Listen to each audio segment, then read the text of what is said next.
Is Lydia Rieger here on Fear Buster Friday. Woohoo! Welcome to Fear Buster Friday, where we bust those fears and we just hit them right out of the park. And we approach our fears with faith, freedom, and fun. So let's have some fun today. I am going to read from 365 Science of Mind by Ernest Holmes, and today's passage for October 6th is, I acknowledge the source of my true self in God. All right. So without further ado, I'm just going to jump right in. But by the way, I'm Lydia Rieger. I know I said that already, but I am your Fear Buster coach, where I help you do what I just said. Bust those fears and handle everything with faith, freedom, and fun. So we're going to jump right in, and I'll read this passage, then we'll unpack it, and I'll give you your Fear Bust-A-Move for today. All right, so I acknowledge the source of my true self in God. I will not leave thee nor forsake thee. Our divine nature never deserts us. Like the prodigal son, we may wander far into far countries of despair. But the divinity within us ever gently urges us back to the center of our true being. It ever reminds us of its presence.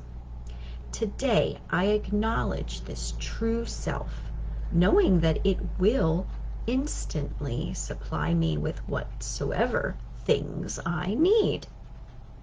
Today, I consciously re-enter the kingdom of heaven within me.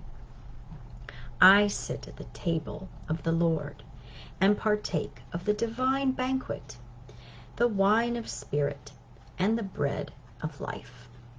I know that the master at the table is my own indwelling Christ, that part of me that is perfect in God, that immortal self that is birthless, deathless, and changeless. I know that my host is God, the living Spirit Almighty.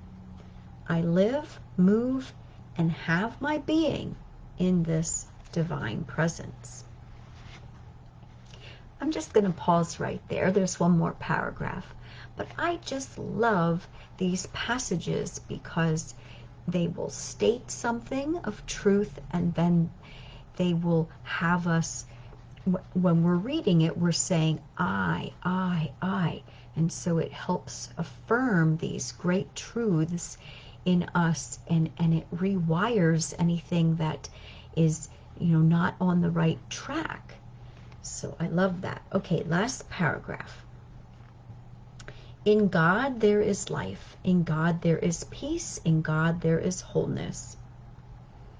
There is no need for sorrow, no need for fear or regret. This is no occasion for anxiety or despair. In returning unto that which is whole, I am made whole. In returning unto that power that contains all things, I realize that nothing can be lost. Today I keep my vision on this thought. There is one power, one presence, and one reality from which I can never be separated. I am some part of this divine reality. I am dear to the heart of being. I am one with God. I acknowledge the source of my true self in God.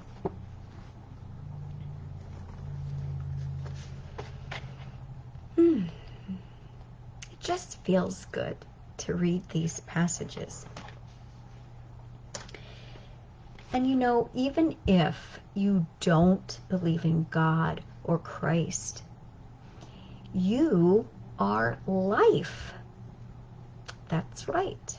You are life. And just for a minute, notice something. Notice your breath, for example.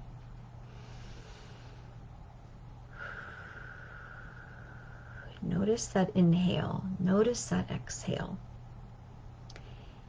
Notice your skin, for example. Notice where you can feel the air on your skin or your clothing. Just notice for a moment. Notice your whole body. You know, I could go through all the different parts, but right now I'll just say notice your whole body for a moment. You know, if part of your body weren't there, like an ear or a hand or a foot or a whole leg or a whole arm, or maybe both arms or both legs. There are some people without limbs at all. For example, if we had part of our body like that that's not there,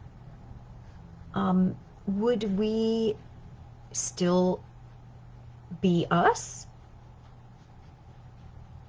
Yes, we would. We would still be who we are. You know, you are not your body. You have a body. We all have a body, but we're not our bodies. So also notice that you have thoughts. And sometimes they're, well, I could speak for myself. Sometimes my thoughts are all over the place. And I have a million thoughts at once. But notice that you can notice things or thoughts, that you have thoughts, and you can notice that you have these thoughts. You know, and some thoughts are just sort of like, they're on autopilot, shall we say. They're just things that you're always thinking of, you know, the same things, perhaps over and over again. And then once in a while, well, hopefully it's more than once in a while, but, you know, you might get a really cool, interesting new thought. So you have these thoughts, and you can notice that you're having these thoughts. And when you're noticing that you're having thoughts, for example, it brings you up on a higher level of awareness so that you're not just sort of going day to day, autopilot, that you're just kind of having your thoughts and you're just sort of taking advantage of that, like you're taking it for granted, like you don't even think about it, that you're having thoughts.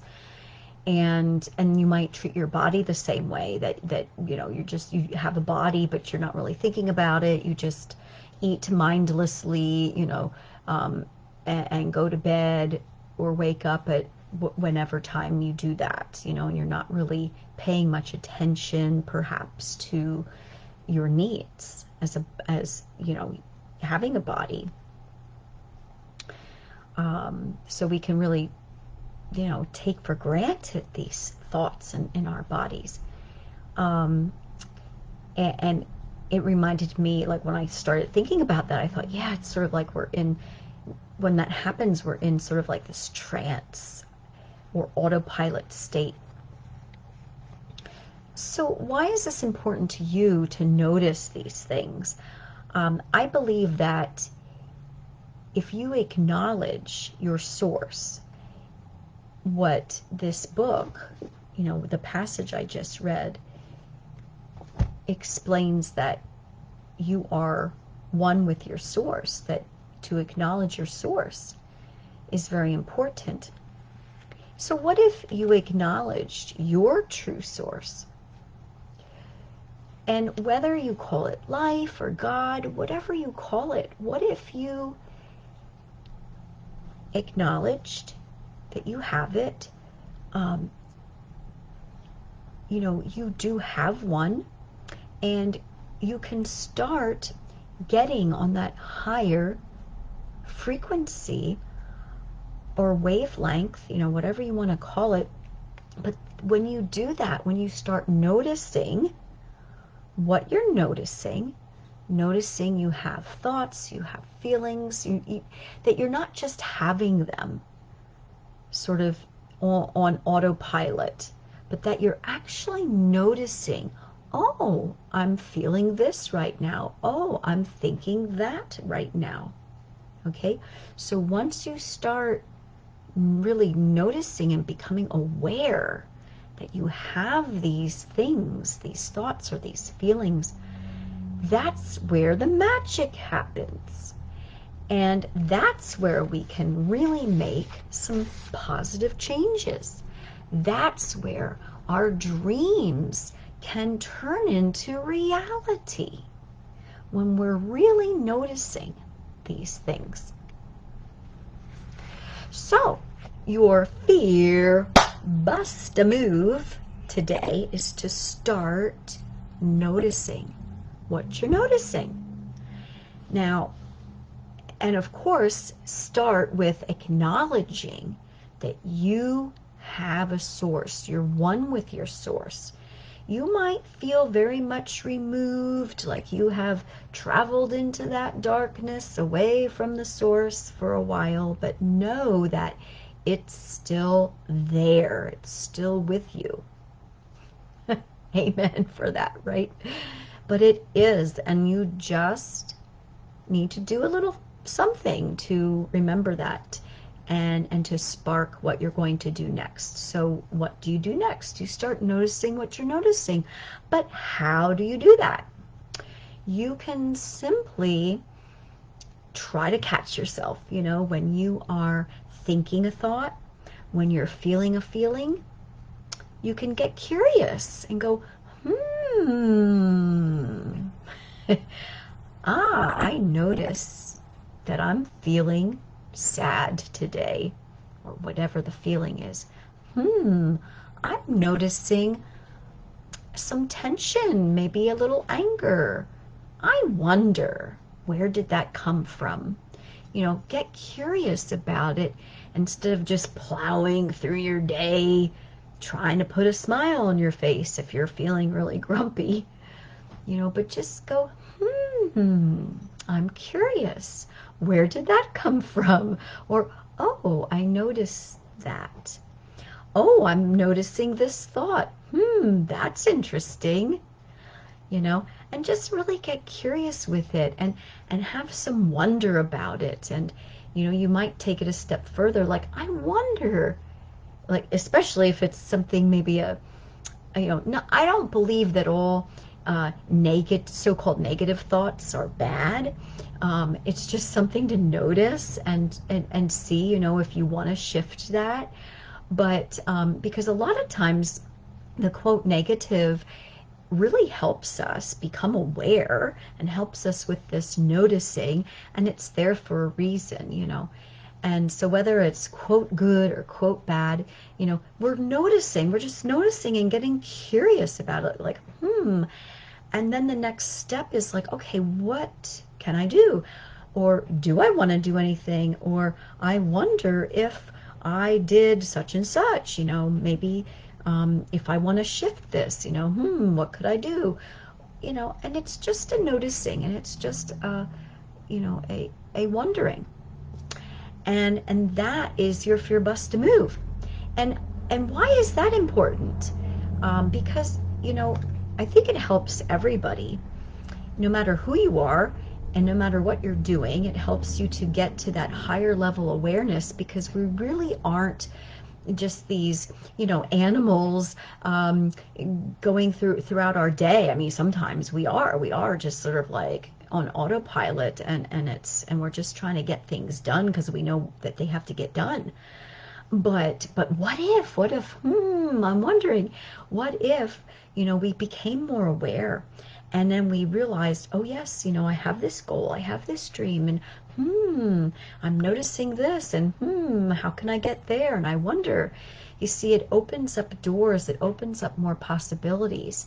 So why that's important is because, especially if you are a person who has goals and dreams, especially if you are someone who I really love to work with, an entrepreneur, a mom entrepreneur, for example. Those are my favorite people to work with, and my niche, homeschool mamapreneurs. And so, you want to get curious with yourself and go, and that's where the magic happens. That's where, things can really, where you can think of, oh, that's my next step. When you start getting curious and you feel kind of stuck in a rut or just stuck in your business, you can be like, oh, wait a minute, boom, sparkle, sparkle, and so get curious. All right, thanks for watching. Hi, Shawnee. Not sure anyone else is on right now. But anyway, remember to make every day, sparkle, sparkle, a fear buster day. And go ahead and notice what you're noticing. And write in the comments, please. What are you noticing today about yourself? And I would love to support you in your next level dream, your next step of where you're going with entrepreneurship or whatever else is going on in your life. All right, bye for now.